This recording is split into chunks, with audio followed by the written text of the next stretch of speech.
Hello guys, I'm the Industrial Snail, and first of all I'd like to say a big thank you to Snappy Jaguar for letting me upload this to his channel. Today I want to be trying to speak about Search and Destroy and how to do well in it. I do find a lot of people don't go on it because they don't want to only be getting 3 kills a match. I totally agree, it is really boring to go in Search and Destroy. You spend like 12 minutes, you get 3 kills, you can go on Team Deathmatch and you can get 30, 40, however good a player you are, you're probably getting more than 3. So basically I want to talk about tactics and playing to win, because when I'm playing, that's all I really care about, is just trying to play to win. Of course have fun, but if I'm playing solo I just want to play to win. It's always a good challenge if you win solo against a full team. But anyway, then I'm going to talk about a few techniques on Search and Destroy that you've got to be aware of. Not a lot, well, a lot of people know them, but not a lot of people use them. And that is, number 1, it sounds really basic, but even I forget to do this sometimes. Check your corners when you go into a room. You see, once, twice, I will not do it. Here, I do on my left. I didn't do a full rotation because I'm sure I would have seen him.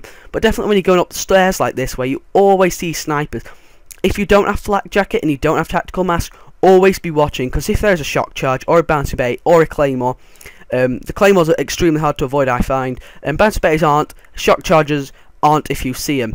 The main reason I'm saying this is because normally when you see something like that, there will be someone up there waiting for you, trying to kill you, and you've got to play completely different to what you would normally play. Normally if you're playing Team Deathmatch you play really rushy. I do try and do that a lot on Search and Destroy, but the main problem is people are always going to the same place as you, and normally in more numbers than just yourself. So you've got to be wary about that sort of stuff. Getting caught off guard, make sure you can take out 1 or 2 players in that sort of a 1-on-2 situation. Here, I'm not sure if I have awareness on, but I was sure I heard someone coming through. That's why I waited. I didn't want to run in front of him, because I know a lot of people are using SMGs or shotguns, and if that guy was using SMG or shotgun, he would definitely kill me. There I do get very unlucky. I do end up killing the guy who killed me.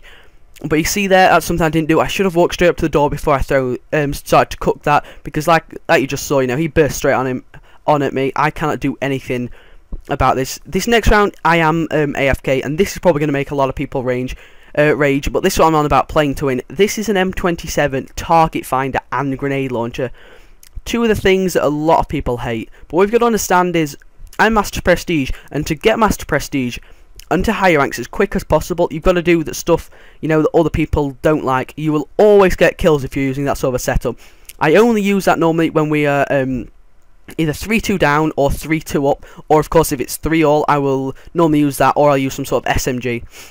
Here, after the first 2 rounds, you've got to remember where people were. I remember that there was that first guy up in that building, and second and third round I did not manage to get up there, so I know they're probably going to still be sniping. That's why I'm using this. The most underused attachment on the game is the MMS scanner, the millimeter scanner. It's a very good attachment. It allows you to see through walls basically. As you can see there, I've only really played 2 rounds. I've already had a death. I think I'm 5-1. But the reason I'm using it more through here is because I was sure that I was going to see someone camping behind that bus or in that room to the right, because I normally do get killed by a place like this. Here I'm going to go to the bomb, but I get a bit of auto aim. If you've ever had that, where it sort of drags your controller to the other side, put 3 bullets up there straight into his head. And here's another thing you've got to remember, people will be going for ninja defusers, so make sure you're not going to be planting the bomb and getting killed.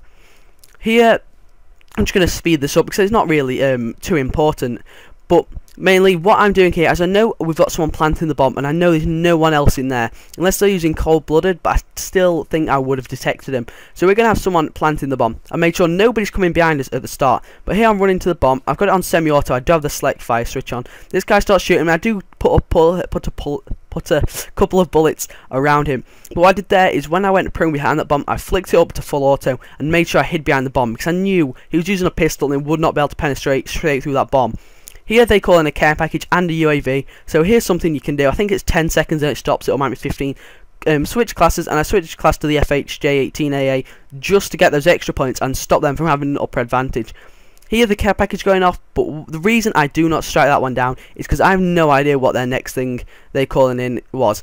Now I know it's a hunter killer drone, so I probably should have used it on that care package carrier to get some more points. But in all honesty, it's normally UAV or a counter UAV or something like that, so I really want to try and get a second one. They see I switch out my gun. The reason I'm running with the Cap 40 is I believe it's probably a better gun at close range than the Peacekeeper It's a very good gun, the Peacekeeper, don't get me wrong, it's very, very powerful, but I do think the Cat 40 would be a lot more powerful at sort of close range. There he throws a hunter killer drone, and you could see how short it went. I knew he was close to me. Then I was trying to put as many bullets as close to him as possible, because I knew as soon as he shot me, you know, you're going to die, and that's what you have to do. You're going to have to sort of scare people off with your bullets. It sounds weird, but people will not back away if you're carrying shooting bullets, because they know they're going to go straight in there, they are going to get shot.